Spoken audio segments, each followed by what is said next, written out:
Mi nuera dijo que la cena estaba cancelada, pero cuando llegué estaban celebrando sin mí y usaban mi tarjeta para pagar todo. Me fui en silencio. Al día siguiente, recibieron una factura que nunca olvidarían. Me alegra que estés aquí. Si estás viendo este video, dale like, suscríbete al canal y cuéntame en los comentarios desde dónde escuchas mi historia de venganza. Quiero saber hasta dónde ha llegado. Esta mañana, estaba sentada en mi casita de un callejón estrecho de Guadalajara, con unas tijeras en la mano cortando tela, preparando una blusa para doña Lupe, clienta de muchos años. El olor de la tela de algodón nueva me llegaba a la nariz, ese aroma familiar que me hacía sentir en paz. A mis 70 años, mis manos ya no son tan rápidas como antes, pero cada corte seguía recto, como si toda mi vida hubiera sido una amiga fiel de la aguja y el hilo. Los rayos del sol de la mañana se filtraban por la ventana y caían sobre la tela verde extendida en la mesa de madera vieja, donde solía sentarme a pensar en los días pasados, cuando mis hijos eran pequeños, cuando mi esposo aún vivía y cuando la familia lo era todo para mí. El teléfono fijo sonó, interrumpiendo mis pensamientos. Me limpié las manos en el delantal y caminé rápido hacia la esquina de la sala, donde el aparato viejo descansaba al lado de un portarretratos familiar. Levanté el auricular, la voz un poco entrecortada. ¿Aló? Del otro lado estaba Araceli, mi nuera. Su tono sonaba apurado, como si intentara ocultar algo. Mamá, la fiesta de cumpleaños de esta noche se canceló. No me siento bien, lo dejamos para otra ocasión. Me quedé en silencio, apretando fuerte el teléfono. Sus palabras fueron rápidas, cortas, pero detrás de su voz alcancé a oír música ranchera y el tintinear de platos, como si alguien estuviera ocupado preparando una gran fiesta. Sentí un leve dolor en el pecho, esa sensación rara de saber que te están mintiendo, pero no querer creerlo. ¿Estás segura?, pregunté, tratando de sonar tranquila. Ya compré flores esta mañana. Pensé en el ramo de crisantemos amarillos sobre la mesa de la cocina, que escogí con cuidado en el mercado para llevar al cumpleaños de mi nieto. Araceli dudó apenas un segundo, suficiente para que yo notara la inseguridad. Sí, perdón mamá, no venga por favor, respondió y colgó de golpe. El tono continuo sonó frío, igual que la manera en que cortó la conversación. Me quedé de pie, aún sosteniendo el auricular, mirando el reloj de pared. Apenas eran las 10 de la mañana. Quedaba toda una larga tarde por delante, pero dentro de mí el tiempo parecía haberse detenido. Volví a la mesa de costura, aunque ya no tenía la cabeza ahí. Araceli nunca había sido la nuera que yo más apreciara. Inteligente, bonita, pero siempre con ese aire distante, como si yo fuera una extraña en la familia de Esteban, mi hijo menor. Yo lo intenté, de verdad. Le cocinaba pozole cada vez que venía. Le regalé un chal que yo misma tejí, pero en su mirada siempre había frialdad, como si yo fuera un estorbo. Y ahora, esta llamada. Sabía que algo no andaba bien, aunque me rehusaba a aceptar que mi propia familia pudiera ocultarme algo. En lugar de seguir cosiendo, decidí ir al mercado San Juan de Dios, como de costumbre, para despejarme. Me até el delantal, tomé la bolsa de tela y revisé la cartera. Compré más crisantemos amarillos, no ya para la fiesta, sino para ponerlos en casa, como un consuelo. Escogí elotes tiernos, carne de cerdo y algunas cosas más para cocinar un pozole, el platillo favorito de Esteban desde niño. En el puesto de flores, la vendedora, doña Ana, me sonrió. «Doña Teresa, ¿hoy hay fiesta en casa de su hijo menor?» Vi que pidieron varias decenas de sillas de plástico. Sus palabras me atravesaron como un cuchillo pequeño. Me quedé helada, obligándome a sonreír. «Oh, seguro es de algún vecino, doña Ana». Pero en mi mente sabía bien que hablaba de la casa de Esteban. Varias decenas de sillas, una fiesta grande, y Araceli me había dicho que estaba cancelada. Cargué las bolsas pesadas de regreso a casa, los pies cansados sobre las piedras de la calle familiar. El clima en Guadalajara estaba fresco, pero dentro de mí sentía un calor sofocante. Pasé a la casa de doña Rosa, mi vecina de toda la vida desde que quedé viuda. Ella estaba en el portal, tejiendo una bufanda, los ojos entornados por el sol. «Rosa, acabo de hablar con Araceli», le conté, tratando de mantenerme serena. Me dijo que la fiesta se canceló, pero escuché música y platos de fondo. Y doña Ana en el mercado me dijo que colocaron sillas de plástico. Rosa dejó de tejer y frunció el ceño mirándome.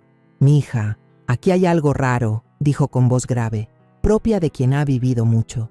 «Pero bueno, usted igual prepárese. Más tarde pase a ver. Nadie puede prohibirle entrar a la casa de su hijo».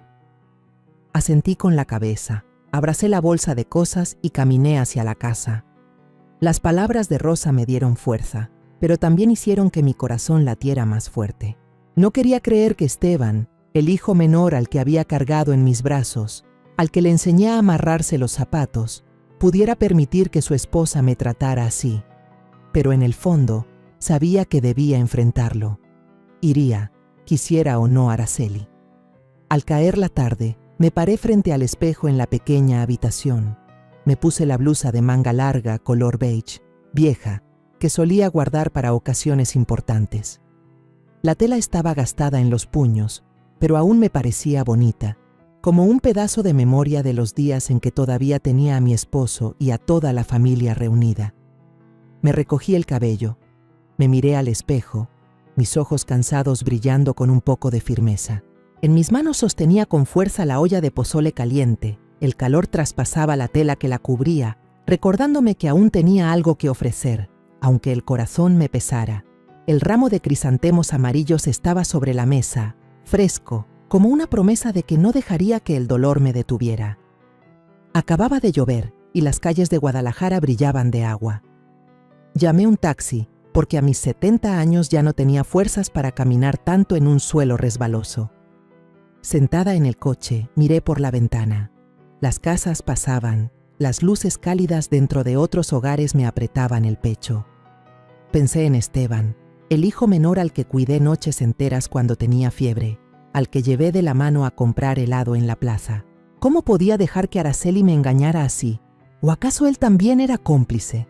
La pregunta me atravesaba, pero la reprimí, diciéndome a mí misma: «Teresa, ve, enfréntalo. No tienes permitido ser débil». El taxi se detuvo frente al fraccionamiento de Esteban en Zapopan. Desde lejos ya veía los autos estacionados, llenando la entrada. La camioneta vieja de mi primo Juan, la sub reluciente de los amigos de Araceli y hasta el coche azul de los consuegros. La música ranchera sonaba fuerte, mezclada con risas y voces, como si la fiesta estuviera en su punto más alto. El corazón me golpeaba, no de miedo, sino de una herida profunda. Estaban celebrando, pero sin mí. Le pedí al chofer que se detuviera. Bajé con la olla de pozole en brazos, mis manos temblando cuando pisé la banqueta. Sujeté fuerte el ramo de crisantemos, como si fuera un escudo invisible. La puerta estaba entreabierta. La luz brillante se escapaba desde adentro. Globos blancos y dorados asomaban en el patio. Toqué la puerta. El golpe apenas se oía entre la música estruendosa. Un niño, sobrino de Araceli, salió corriendo a abrir. Sus ojos grandes se iluminaron. «Abuelita Teresa, pensé que no vendrías». Sus palabras fueron como otro cuchillo, pero sonreí. Le acaricié la cabeza. «Ya llegó la abuelita, hijo». Entré, manteniendo la espalda recta, aunque las piernas me flaquearan con la sensación de estar fuera de lugar. Araceli apareció de inmediato, deslumbrante con un vestido rojo ajustado, labios pintados de brillo, el cabello rizado cayendo en ondas. Su cara se tensó al verme, pero enseguida forzó una sonrisa incómoda. «Mamá, ¿qué hace aquí? Pensé que ya le había dicho que la fiesta se canceló». Su voz sonaba dulce, pero yo escuché claramente el pánico. No contesté, solo pasé a su lado y avancé hacia la sala. Todo estaba iluminado, la mesa larga llena de carne asada, pasteles, botellas de vino brillando bajo la luz. Los invitados se quedaron mirándome unos segundos, curiosos, y enseguida siguieron platicando, como si mi presencia no tuviera importancia. Puse la olla de pozole sobre la mesa auxiliar junto al montón de manteles arrugados. Coloqué el ramo de crisantemos amarillos en la silla vacía, como un recordatorio de que yo seguía ahí, aunque nadie me esperara. Luego vi, sobre la mesa de regalos repleta de cajas y sobres, un sobre blanco con mi nombre, Doña Teresa. Mis manos temblaban al abrirlo, y dentro había un recibo bancario. La cantidad era exactamente la que Esteban me había pedido prestada la semana pasada, con una nota clara: servicio catering, 8,000 pesos. Sentí un nudo en el pecho, como si me lo apretaran con fuerza. Mi dinero, el fruto de toda una vida de esfuerzo y sacrificio, había sido usado para pagar la fiesta a la que yo no estaba invitada. Cerré el sobre suavemente, lo dejé sobre la mesa y traté de controlar mi respiración, aunque por dentro llevaba un huracán. Entré a la cocina, donde las risas eran más fuertes, y vi a Esteban ahí, con una cerveza en la mano, platicando con unos amigos. Cuando sus ojos se cruzaron con los míos, se le borró el color del rostro y casi se le cayó el vaso. «Mamá, ¿qué hace aquí?», balbuceó, acercándose rápido. Araceli dijo que no se sentía bien. Sus palabras fueron como una bofetada invisible. Yo no contesté, solo lo miré, y mis ojos debieron ser tan duros que él retrocedió un paso. En ese instante no vi a mi hijo menor, sino a un hombre débil que dejaba que su esposa pisoteara la dignidad de su madre. Me giré sin querer escuchar más, y me encontré con Jimena, mi hija mayor, sentada en la esquina con sus 2 hijos. Se levantó de golpe y corrió a abrazarme. «Mamá, yo pensé que ya la habían invitado». Su voz temblaba, sus ojos enrojecidos, como si también sintiera mi dolor. La abracé fuerte. Era el único calor humano en esa sala helada. Alrededor escuché los murmullos de algunos invitados. «¿Por qué no la invitaron? ¡Qué vergüenza!». Esas palabras, en lugar de consolar, me hicieron sentir aún más humillada. Yo, la madre que había dado todo por sus hijos, ahora estaba ahí como un estorbo en medio de mi propia familia. Caminé alrededor de la mesa de regalos, fingiendo mirar las tarjetas de colores y las cajas envueltas en papel brillante. Pero en realidad no veía nada.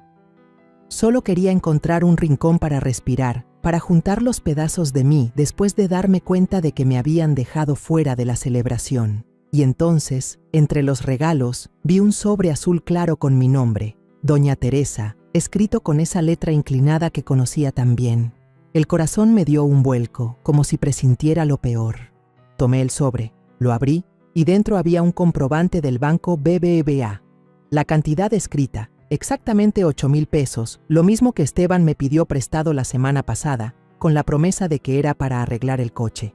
La nota al lado era fría como un cuchillo. Servicio catering, 8,000 pesos. Me quedé helada, mordiendo mis labios para contener las lágrimas. Mi dinero, el que había guardado cosiendo hasta la medianoche, levantándome temprano para vender artesanías en el mercado, había sido usado para pagar la fiesta de la cual me excluyeron.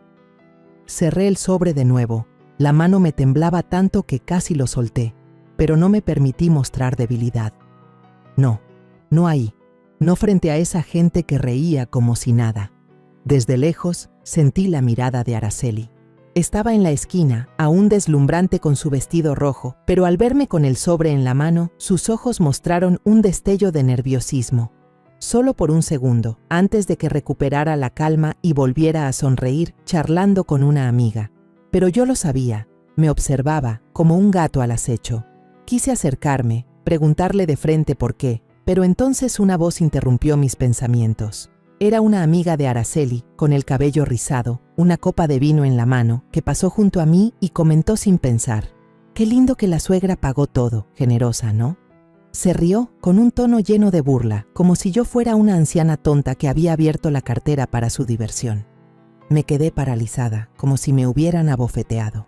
Todo el grupo de amigas de Araceli, gente que ni siquiera conocía, pensaba que yo había pagado esta fiesta, mientras yo estaba ahí, perdida, como una intrusa. Esteban apareció, caminando rápido, con el rostro pálido. Me arrancó suavemente el sobre de la mano, con una voz apenas audible: «Mamá, te explicaré después». Lo miré a los ojos, buscando un rastro de aquel hijo menor al que alguna vez amé, pero lo único que encontré fue debilidad, una mirada que huía, como la de un niño sorprendido haciendo algo indebido.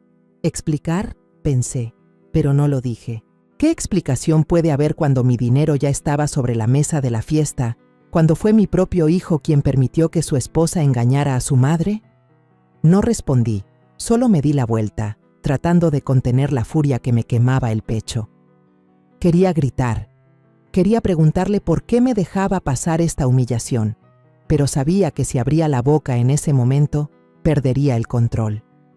Jimena, mi hija mayor, se acercó y puso una mano sobre mi hombro. «Mamá, mejor sal a tomar aire. Aquí está muy lleno», dijo con voz cargada de preocupación. La miré a los ojos y vi sinceridad. Vi el dolor que también la atravesaba. Asentí, dejando que me llevara hacia el patio. Al salir de esa habitación sofocante, sentí el aire fresco después de la lluvia, pero no logró calmar el corazón que me sangraba por dentro. Me quedé ahí, abrazando el ramo de crisantemos amarillos que ya empezaba a marchitarse, escuchando la música que aún se filtraba desde adentro, las risas de quienes no tenían idea de lo profundamente herida que estaba. De pronto, vi a doña Rosa, mi vecina de toda la vida, aparecer en la entrada con una pequeña bolsa de regalo en la mano. Me miró con ojos llenos de comprensión. Yo sabía. Me parecía raro que no la invitaran. Vine igual. Sus palabras fueron como un destello de luz en medio de la oscuridad. Le puse el ramo en las manos. Apreté los labios. No importa, ya sé lo que voy a hacer. No expliqué más, pero dentro de mí ya había tomado una decisión. No iba a dejar que esto se hundiera en silencio. Regresé a la casa sin decir nada a nadie. Tomé la olla de pozole aún caliente, la que había preparado con todo el amor de una madre. Paré un taxi que estaba en la calle y le pedí que me llevara a casa. Sentada en el coche, abrazaba la olla de pozole sobre mis piernas, como si sostuviera los últimos restos de mi dignidad. El chofer, un hombre de mediana edad, me observó por el retrovisor al notar mi silencio y preguntó suavemente: «¿Todo bien, señora?». Yo solo respondí corto: «Sí, todo bien». Pero en mi interior sabía que nada estaba bien. A la mañana siguiente me levanté temprano cuando los primeros rayos de sol se filtraban por la rendija de la cortina en mi pequeña casa de Guadalajara. Los gorriones cantando en el patio no lograban aligerar mi ánimo. La noche anterior casi no dormí. Las imágenes de los recibos bancarios y la mirada evasiva de Esteban no dejaban de dar vueltas en mi cabeza. Me levanté, preparé una taza de café de olla. El aroma a canela inundó la cocina, pero no logró calmar la rabia que me ardía por dentro. Me puse un abrigo delgado color azul, ya gastado en los hombros, y unos zapatos viejos pero firmes, y salí de casa. Hoy no iba a dejar que me lastimaran más. Hoy iba a actuar. Las calles en la mañana todavía estaban vacías. Solo unos cuantos vendedores de tamales empujaban sus carritos, sus pregones agudos se mezclaban con el ruido escaso de los autos. Caminé hasta la sucursal del banco BBVA cerca de mi casa, donde había guardado mis ahorros durante tantos años. Cada paso se sentía más pesado, no por la edad, sino por lo que estaba a punto de hacer. Sabía que esta decisión lo cambiaría todo, pero ya no tenía otra opción. Dentro de mí, repetía las palabras que me dije anoche: «Teresa, tienes que recuperar lo que es tuyo». La empleada del banco, Rosaura, a quien conocía desde hace tiempo, levantó la vista al verme entrar. «Doña Teresa, ¿cuánto tiempo sin verla?». Sonrió, pero la sonrisa se le apagó al notar mi expresión. Me senté frente al mostrador, con voz serena pero firme. «Rosaura, quiero congelar todas las tarjetas vinculadas a mi cuenta y también cancelar la transferencia que Esteban, mi hijo, pidió antes. Todo». Ella abrió los ojos sorprendida. «¿Está segura, doña Teresa?». «Es una cantidad grande». Asentí con fuerza, mirándola directo a los ojos. Más segura que nunca. Sentí un ligero temblor en mis manos al firmar los papeles, pero en mi interior había una extraña calma. Por primera vez en mucho tiempo, sentía que retomaba el control de mi vida. Al salir del banco, pasé por la farmacia de la esquina, compré algunas botellas de vitaminas y medicinas para la presión. No estaba enferma, pero sabía que los días que venían no serían fáciles. Necesitaba prepararme, como un soldado listo para una larga batalla. En el camino de regreso, me detuve frente a una panadería pequeña, mirando los panecitos dorados tras el vidrio. Recordé aquellas tardes cuando Esteban era niño. sentado en su silla alta, con la boca llena de azúcar, riéndose mientras yo le daba una concha. Ahora, ese recuerdo solo me hacía doler el corazón. Me giré sin comprar nada y seguí caminando a casa. Al mediodía, me senté frente a la máquina de coser. La aguja iba y venía, pero mi mente estaba en otra parte.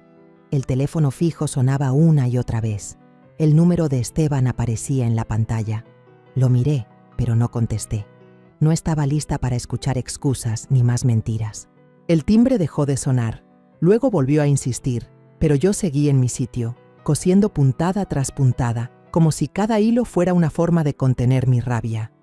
Ya por la tarde, los golpes fuertes en la puerta retumbaron.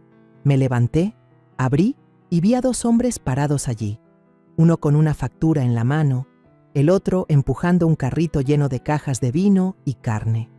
«Señora, ¿usted es la responsable del pago?», preguntó el que tenía la factura con voz impaciente. La tarjeta fue rechazada. Esbocé una sonrisa fría y señalé hacia el fondo del callejón. «No, váyanse a esa casa de la esquina, la del portón negro». Ellos hicieron el pedido. Los hombres murmuraron un agradecimiento y se fueron con el carrito hacia la casa de Esteban, dejándome allí con el corazón latiendo despacio pero firme. Cerré la puerta y fui a la ventana. Corrí la cortina apenas lo suficiente para mirar. A través de la rendija vi a Araceli en el patio de su casa, agitando las manos, la cara encendida, discutiendo con los repartidores. «No puede ser, la tarjeta funcionaba ayer», gritaba. Su voz chillona resonaba en todo el pasillo. Esteban salió intentando calmar la situación, pero los repartidores no cedían. Amenazaban con llamar a la policía si no pagaban de inmediato. Los vecinos empezaban a juntarse, algunos desde sus portales, murmurando y riéndose por lo bajo. ¡Qué vergüenza! La fiesta de anoche y hoy no pueden pagar. Cerré la cortina, sin ganas de ver más. Dentro de mí sentí una pequeña satisfacción, aunque no era alegría.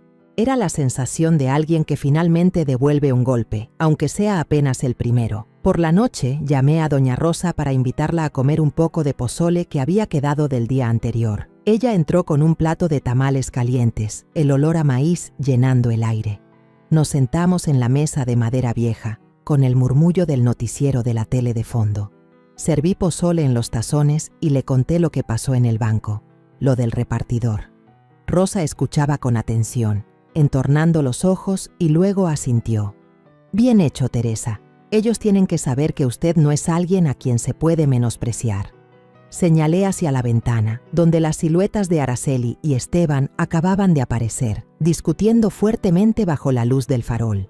«Esto es apenas el principio», dije, con voz grave pero firme. Rosa se sirvió otra cucharada de sopa, sonriendo, como cómplice silenciosa en mi plan. No hablamos mucho más, solo nos quedamos ahí, comiendo, oyendo la tele y las voces de la pelea que llegaban desde lejos. A la mañana siguiente me levanté temprano, justo cuando el amanecer empezaba a cubrir con un tono dorado pálido el callejón de Guadalajara. Me paré frente al espejo, peiné mi cabello canoso y lo até con una cinta de tela vieja.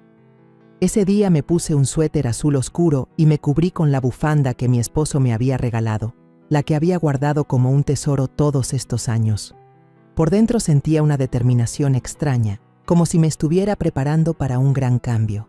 Guardé el libro de familia, los papeles de la casa y algunos documentos importantes en una bolsa de tela gastada, revisándolo todo con cuidado antes de salir. Cada movimiento era lento, como si concentrara toda mi fuerza para enfrentar lo que venía. Salí a la calle y tomé el autobús número 629, cerca del Mercado San Juan de Dios, rumbo al centro de Guadalajara, donde estaba la oficina del licenciado Fernando Herrera. En el camión, el olor a elotes asados del carrito de una señora que vendía tamales llenaba el espacio. Ella me reconoció y sonrió amable. «¿Cómo está, doña Teresa? No la vi en la fiesta de ayer». Sus palabras tocaron sin querer la herida aún fresca en mi corazón. Sonreí apenas y respondí: «Sí, ayer estaba ocupada, señora». No quería explicar nada. No quería contarle a extraños el dolor que me había causado mi propia familia. La señora asintió y siguió ofreciendo su comida mientras yo miraba por la ventana, dejando que los recuerdos de la fiesta de anoche pasaran como el paisaje afuera. El edificio de la oficina de Fernando apareció, viejo, con la pintura descascarada y las escaleras de madera que crujían con cada paso. La secretaria joven, de cabello rizado, me saludó con una sonrisa. «Buenos días, pase, doña Teresa. El licenciado ya la espera». Asentí y entré en el pequeño despacho, donde Fernando, viejo amigo de mi esposo, estaba sentado tras un escritorio lleno de papeles. Llevaba gafas de marco negro, el cabello blanco como la nieve, pero la mirada seguía siendo tan aguda como siempre. Se levantó y me estrechó la mano. «Teresa, qué gusto verla. ¿En qué le puedo ayudar?». Su voz era cálida, pero yo sabía que había notado la gravedad en mi mirada. Me senté, extendí los documentos sobre la mesa y empecé a hablar. Le conté sobre la llamada de Araceli, cómo me mintió diciendo que la fiesta se había cancelado, sobre el recibo del banco que mostraba que mi dinero se usó para pagar al catering. Mi voz era serena, pero cada palabra pesaba como una piedra que descargaba de mi pecho. Fernando escuchaba con el ceño fruncido, tomando notas rápidas en su libreta. Cuando terminé, levantó la vista, con una expresión llena de empatía. «Teresa, esto es realmente grave. Pero, ¿qué quiere hacer usted ahora?». Respiré hondo, lo miré directo a los ojos. «Quiero cambiar mi testamento. Esteban y su esposa quedan fuera. Todo será para Jimena y una parte para el Centro de Mujeres Mayores en Zapopan». Mis palabras fueron firmes, sin una sola vacilación. Fernando detuvo la pluma, me miró, como queriendo asegurarse, ¿está segura? Esto puede causar problemas familiares. Asentí con fuerza. Mi voz sonó firme como un martillo. Más problemas sería seguir en silencio. Había callado demasiado tiempo. Había dejado que pensaran que era una vieja débil, fácil de engañar. Pero ya no. Necesitaba proteger lo que era mío, proteger la dignidad que había construido en 70 años de vida. Fernando llamó a un asistente legal y empezó a redactar el acta. Me senté allí, mirando cada línea que se escribía, sintiendo como si estuviera firmando una declaración de guerra silenciosa. Mi mano tembló un poco al tomar la pluma, pero la firma salió clara, firme, como mi decisión. Cuando todo terminó, sentí que me quitaban un peso de encima, pero al mismo tiempo una tristeza profunda se colaba en mí. No quería sacar a Esteban de mi vida, pero él había elegido ponerse del lado de Araceli, había elegido herirme. No me dejaba otra salida. Al salir de la oficina, empezó a llover suave. Cubrí la carpeta con mi chal y caminé por la calle mojada de Guadalajara. La lluvia nublaba mi vista, pero aún así reconocí la silueta de Jimena bajo un techo al otro lado. Llevaba un impermeable gris, el rostro preocupado. «Mamá, acabo de dejar a la niña en la escuela cerca de aquí», dijo con voz apurada. «Quiero contarte algo. Tienes que saberlo». Asentí y la llevé a un café pequeño en la esquina. Dentro, el olor a café recién hecho y pan dulce llenaba el aire, pero yo ya no tenía ánimo para disfrutar nada. Nos sentamos en un rincón apartado. La luz amarilla iluminaba el rostro de Jimena. Ella sacó el teléfono, seria. «Mamá, escuché esto.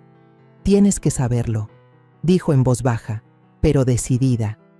Asentí, apretando la taza de café, sintiendo como si el mundo entero se redujera a ese instante. Entonces la voz de Araceli salió del altavoz, clara, confiada, como un cuchillo afilado. «Ya estuvo Esteban. La fiesta salió perfecta. Ni la vieja apareció. Todo con su dinero».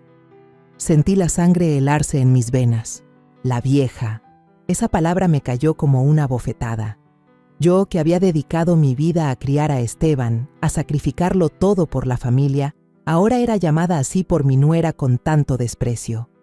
Pero lo que más me dolió no fue solo la ofensa. Araceli siguió, con voz engreída, hablando con una amiga. «Pronto la vamos a declarar incapaz. Ya hablé con un abogado. La casa y las cuentas serán nuestras». Apreté la taza hasta que mis nudillos quedaron blancos, conteniendo las lágrimas que querían salir. No era dolor, era rabia. Rabia por la traición, rabia por el plan frío de ella y rabia conmigo misma por haber creído que Araceli era solo una mujer difícil, no alguien tan calculadora. Jimena me miró, los ojos llorosos, la voz temblando. Mamá, grabé esto ayer cuando pasé a recoger unas cosas. Araceli no lo sabe. Asentí, sin poder hablar, solo le hice señas para que lo pusiera otra vez. Necesitaba escucharlo de nuevo, confirmar que esas palabras realmente salieron de la boca de mi nuera. La voz de Araceli volvió a sonar, igual de fría, igual de segura, como si ya tuviera todo ganado. El mesero trajo el café y un plato de pan dulce, miró mi cara y se retiró en silencio, como si sintiera el peso del ambiente en nuestra mesa. Un cliente en la mesa de al lado volteó curioso. Jimena bajó el volumen de inmediato y susurró: «Mamá, esto es la prueba». Respiré hondo, tratando de contener la rabia que hervía en mi pecho. «Conserva otra copia», dije en voz baja, guardando el teléfono de Jimena en el bolsillo de mi abrigo. «No se lo muestres a nadie. Esto será nuestra arma». Mis palabras fueron firmes, pero por dentro sentí un dolor sin nombre. No quería convertir a mi familia en un campo de batalla, pero Araceli me había empujado a este camino. Ella no solo quería quedarse con el dinero y la casa, también quería arrebatarme mi dignidad, declararme incapaz, como si yo fuera una vieja senil, sin valor alguno. Pero se equivocaba. Yo seguía siendo Teresa, la mujer que había superado tantas pruebas, y no iba a dejar que me venciera tan fácilmente. Salimos de la cafetería cuando ya caía la tarde. De regreso, el carro de Jimena pasó por la escuela, donde sus 2 hijos la esperaban. Corrieron hacia mí, me abrazaron y comenzaron a contarme con entusiasmo sobre la canción que ensayaban para la fiesta del Día de la Madre. «Abuelita, la canción es bien alegre, déjame cantártela», exclamó la mayor, con su voz clara.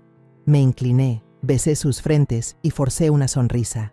Pero en mi cabeza aún retumbaba la voz de Araceli. «La vamos a declarar incapaz».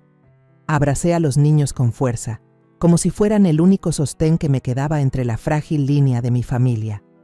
Jimena me miró en silencio, pero en sus ojos vi la promesa de que estaría a mi lado, pasara lo que pasara. Esa noche, al llegar a casa, apenas abrí la puerta cuando doña Rosa tocó, trayendo un plato de pan recién horneado, todavía caliente. «Teresa, acabo de sacarlo del horno, pruébalo», dijo con su sonrisa de siempre. La invité a pasar. Puse el pan sobre la mesa de madera vieja y le conté todo, desde la grabación hasta el plan de Araceli. Reproduje el audio para que lo escuchara. Cada palabra de ella era como sal en una herida abierta. Rosa llevó la mano al pecho, con los ojos muy abiertos.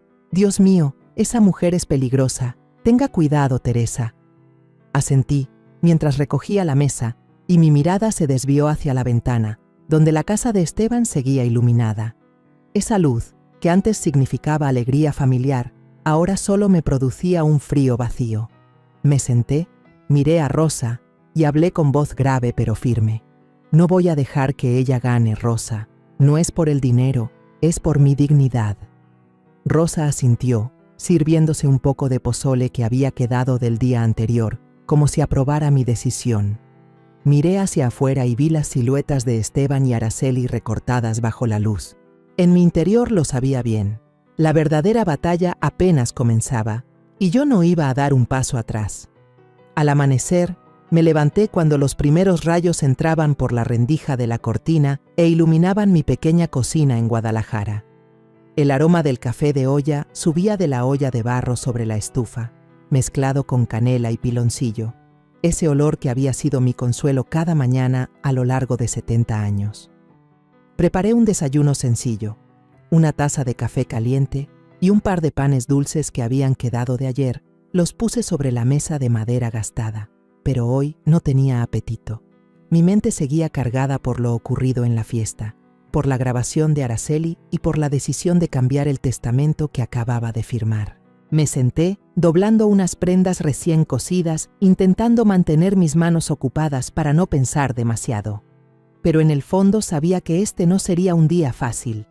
El timbre sonó, arrancándome de mis pensamientos. Me levanté, abrí la puerta y ahí estaba Esteban. parado en el umbral.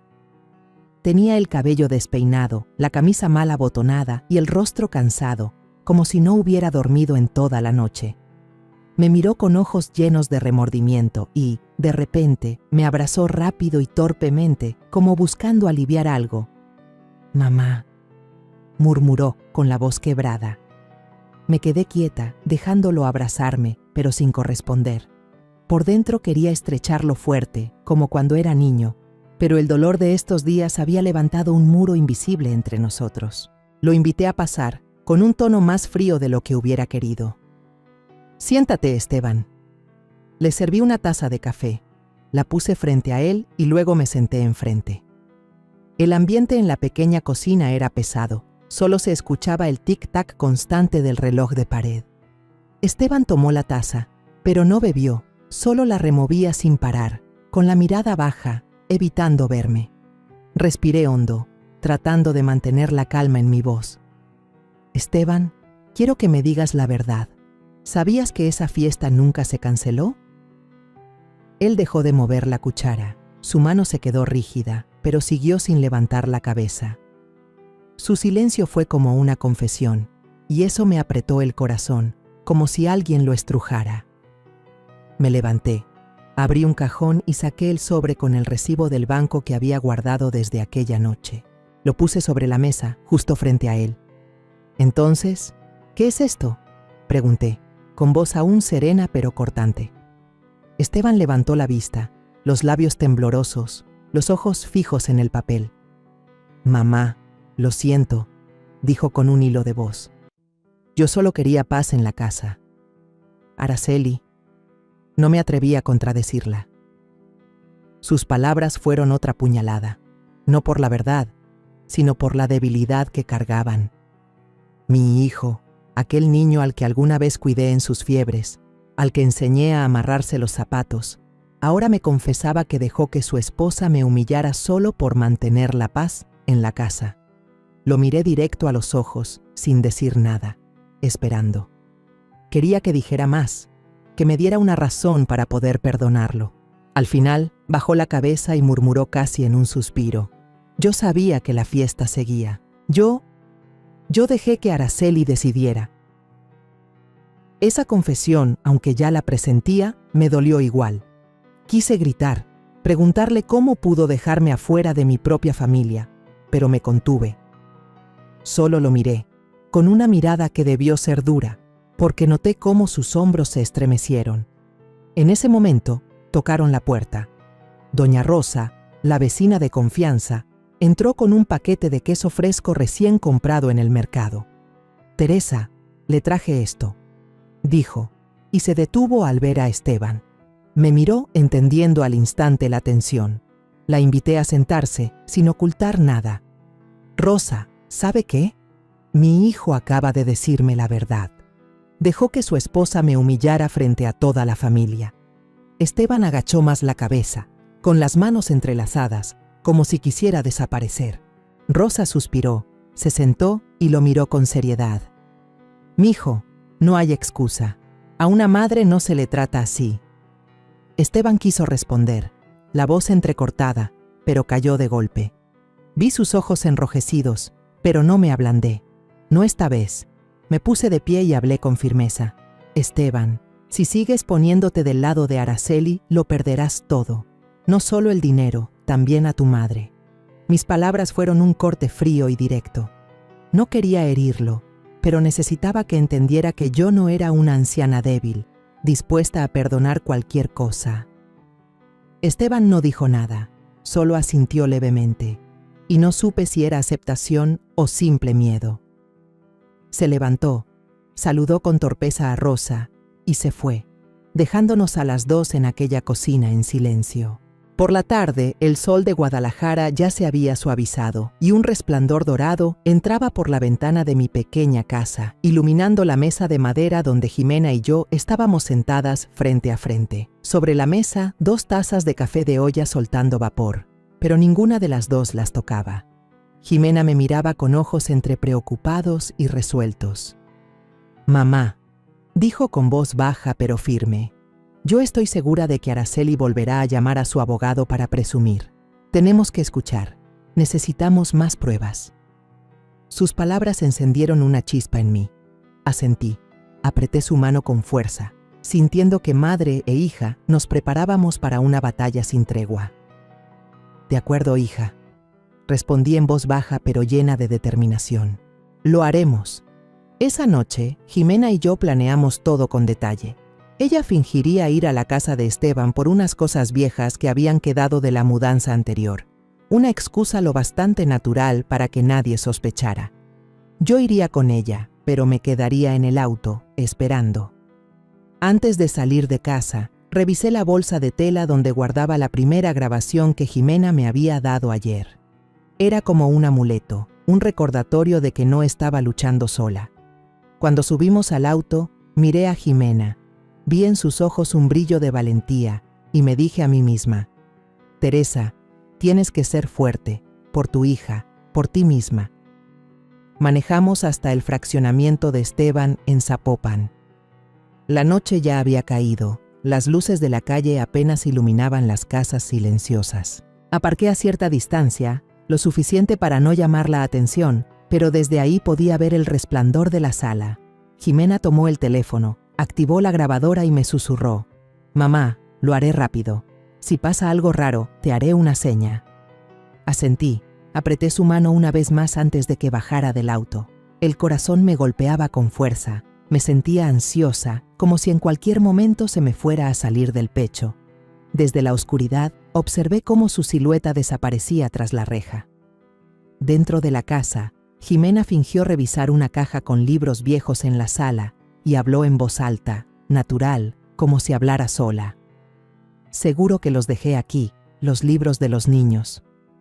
Yo me quedé cerca de la puerta, a unos pasos, intentando mantener la respiración tranquila para no llamar la atención. Desde la cocina se escuchó la voz de Araceli, clara y segura, como si estuviera en la cima del mundo. «Licenciado, todo salió como planeamos. Teresa no apareció en la fiesta. Usamos su dinero, nadie sospecha nada». Cerré los puños, las uñas enterrándose en mis palmas.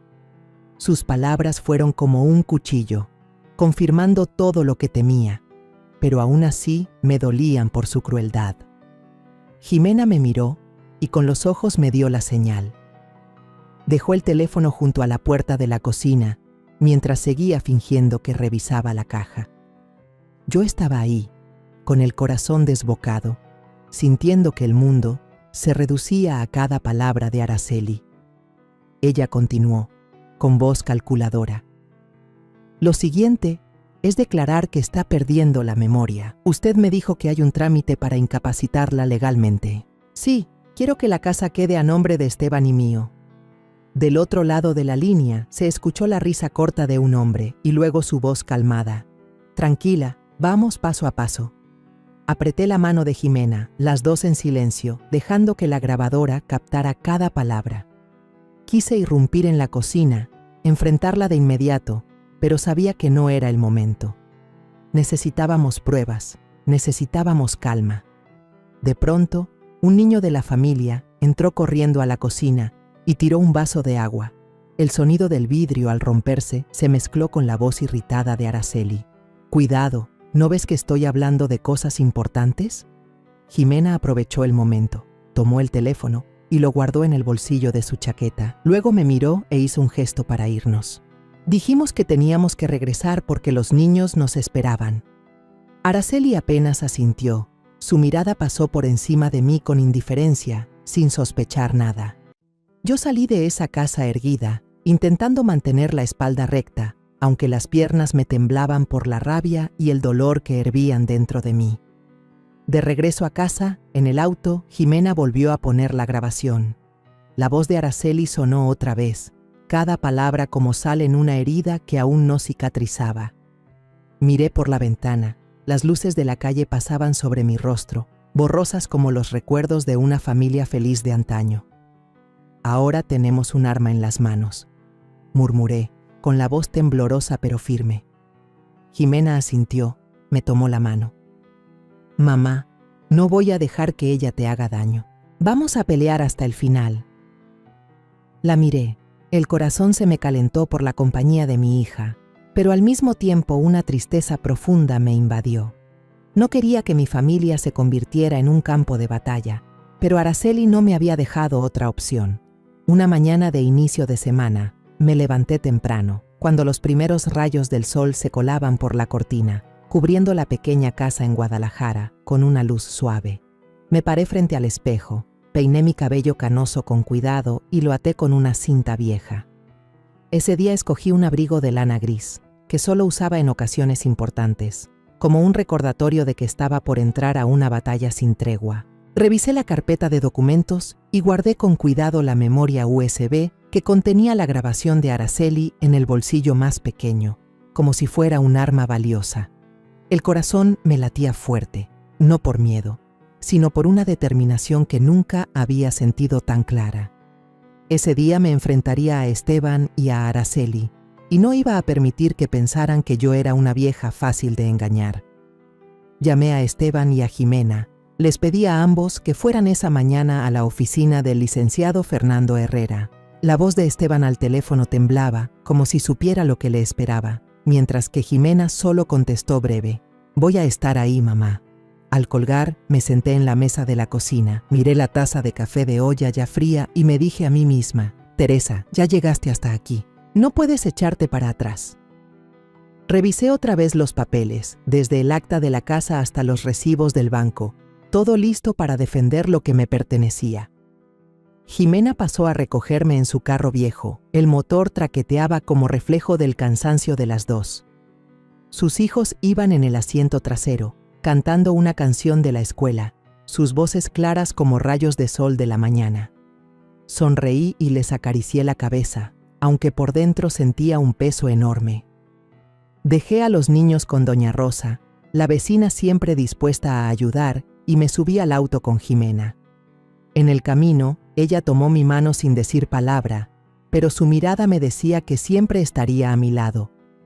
Apreté su mano con fuerza, como si las dos estuviéramos entrando juntas a una guerra cuyo desenlace lo cambiaría todo. El edificio de la oficina de Fernando seguía igual de viejo que la vez anterior. En los pasillos flotaba el aroma a café recién hecho. La secretaria de cabello rizado nos saludó y nos invitó a la sala de espera. Me senté, con la mano apretando la carpeta de documentos, el corazón inquieto pero firme. Un rato después llegó Esteban, tarde como siempre. Su camisa estaba arrugada, el cabello revuelto, la cara demacrada como quien lleva muchas noches sin dormir. Detrás de él apareció Araceli, con un vestido azul marino, un perfume fuerte que inundaba la sala. Ella le tomó la mano a Esteban y me lanzó una mirada desafiante, como diciendo que no temía a nada. Yo la miré de vuelta, sin apartar la vista, y en ese instante sentí una fuerza extraña levantarse dentro de mí. Entramos a la sala de juntas, donde Fernando ya estaba sentado detrás de su escritorio, con el expediente del testamento y la computadora perfectamente acomodados frente a él. Ajustó sus lentes y habló con voz calmada pero seria. «Doña Teresa ha solicitado una modificación importante en su testamento. Todos deben escuchar». El ambiente se volvió pesado, como si todos percibieran la tormenta que estaba por desatarse.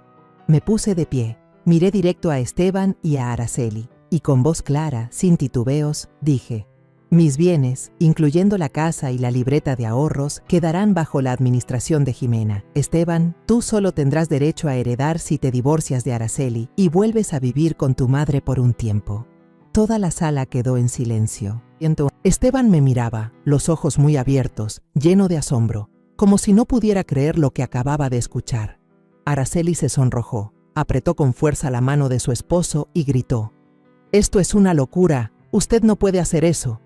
Su voz chillona, llena de rabia, pero yo vi el pánico en sus ojos. Fernando se acomodó las gafas y respondió, con voz tranquila pero cortante: «Ella puede, señora. La ley la respalda». Araceli volteó hacia Esteban, como queriendo empujarlo a decir algo, pero él solo se dejó caer en la silla, con la cabeza entre las manos, en silencio. Jimena, sentada junto a mí, abrió la laptop. Sus dedos volaban sobre el teclado. «Mamá, deberíamos dejar que escuchen esto», dijo, y luego presionó el botón de reproducir. La voz de Araceli salió de las bocinas, fría y calculadora. «Vamos a declararla incapaz. La casa y las cuentas serán nuestras. La sala entera contuvo la respiración. Araceli se puso pálida. Corrió a intentar arrebatar la laptop, pero Fernando levantó la mano para detenerla, con voz severa. «Siéntese, señora». Esteban levantó la cabeza, miró a su esposa y luego a mí, con una expresión llena de dolor y confusión. Vi que sus manos temblaban, como queriendo decir algo, pero ni una palabra salió de su boca. El aire estaba espeso, solo se escuchaba el golpeteo del bolígrafo de Fernando contra la mesa, como una cuenta regresiva. Me puse de pie, mi voz seguía tranquila pero firme. No necesito su lástima, necesito respeto. Esta es mi decisión final. Miré a Esteban, con la esperanza de ver un poco de arrepentimiento, un poco del hijo que alguna vez amé, pero solo bajó la cabeza, aún con las manos sobre ella. Araceli, con el rostro blanco como papel, murmuraba algo, pero no me importaba. Volteé hacia Jimena, vi en sus ojos el brillo del orgullo y supe que había hecho lo correcto.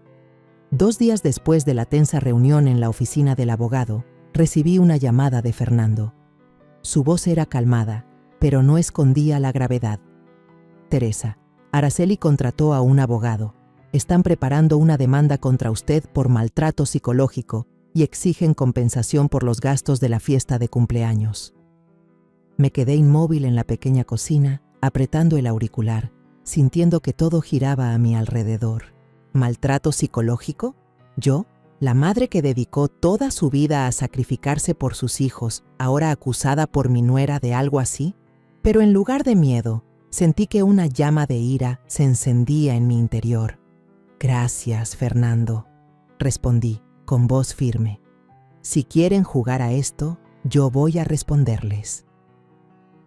A la mañana siguiente, fui a la casa de doña Rosa, la vecina querida que siempre había estado a mi lado en todas las tormentas. Ella estaba horneando pan dulce. El aroma de la harina y el azúcar morena impregnaba toda la pequeña cocina. Le conté lo de la demanda, con voz tranquila pero cargada de amargura. Rosa dejó lo que hacía, puso la charola sobre la mesa y suspiró. «Esa mujer no tiene vergüenza. No se tienta el corazón para demandar a su propia suegra». Negó con la cabeza, con los ojos llenos de indignación por mí. Asentí suavemente, sintiéndome reconfortada por su empatía, pero en el fondo sabía que debía actuar. No podía permitir que Araceli siguiera manipulando la historia, convirtiéndome en la culpable. Llevé una carpeta de documentos a la oficina de Fernando, donde ya tenía todo preparado. La grabación completa de Araceli, los recibos bancarios que demostraban retiros indebidos y una denuncia formal por abuso financiero. «Teresa, tenemos pruebas suficientes», dijo Fernando, ajustándose las gafas con la mirada aguda. «Ellos quieren demandar, pero no se imaginan lo que les espera». Asentí, apretando los puños, sintiéndome como una soldado lista para la batalla. No quería arrastrar a mi familia a una guerra legal, pero Araceli no me dejó otra opción. El día de la reunión de conciliación tuvo lugar en una sala pequeña del juzgado civil en Guadalajara. El ambiente era frío. Solo se oía el ventilador del techo girando y el sonido de los papeles al pasar. Yo estaba sentada derecha, con las manos sobre la carpeta de documentos, la mirada fija. Enfrente estaba Araceli, vestida con un traje rojo intenso, labios pintados de un tono fuerte, con esa mirada altiva como si ya tuviera la victoria asegurada. A su lado estaba Esteban, con el rostro demacrado, las ojeras marcadas, como alguien que llevaba días sin dormir. Lo miré, sentí un pinchazo en el corazón, pero enseguida me contuve. No era momento de ablandarse. El abogado de Araceli, un hombre de mediana edad con voz firme, se levantó y comenzó su discurso. «Mi clienta sufrió humillaciones y merece una compensación. Doña Teresa ha causado un daño psicológico grave y debe hacerse responsable». Sus palabras sonaban fluidas y seguras, pero yo permanecí inmóvil, sin responder. Sabía que mi momento estaba por llegar. Fernando sonrió apenas. Conectó una memoria USB a la pantalla sobre la mesa y apretó el botón de reproducir. La voz de Araceli inundó la sala, fría y calculadora. «Vamos a declararla incapaz. La casa y las cuentas serán nuestras». la sala entera se agitó. Todos los presentes, desde la secretaria hasta el personal del juzgado, se giraron hacia Araceli con caras de asombro. Esteban se puso pálido, miró a su esposa, moviendo los labios como si no pudiera creer lo que acababa de escuchar. Araceli, con el rostro lívido, intentaba mantener la calma, pero yo noté las gotas de sudor apareciendo en su frente. La jueza, una mujer mayor de semblante severo, frunció el ceño y la encaró. ¿Es su voz la que escuchamos? Ella tartamudeó, buscando una excusa. Eso no es lo que parece. Pero la voz le temblaba y al final bajó la cabeza, incapaz de decir más. Yo seguí sentada erguida, sin pronunciar palabra, dejando que las pruebas hablaran por sí solas. Fernando continuó su exposición, mostrando recibos bancarios y la denuncia formal, con un tono tranquilo pero cortante. No solo hubo un abuso financiero, sino también la intención de engañar para apropiarse de los bienes. Solicitamos al tribunal que considere este comportamiento. El abogado de Araceli recogió sus papeles apresurado, murmuró unas disculpas y prácticamente salió corriendo, dejando a Araceli y a Esteban en silencio absoluto. La reunión terminó de golpe, como un viento que pasa, dejando una quietud pesada. Al salir del juzgado, sentí que el aire de Guadalajara era más limpio, aunque todavía quedaba la humedad de la lluvia de anoche. Esteban caminaba detrás de mí, con la voz temblorosa. «Mamá, lo siento, me equivoqué». Me detuve, lo miré por un largo rato. Su rostro, que alguna vez fue mi mayor alegría, ahora mostraba arrepentimiento, pero ya no era fácil confiar.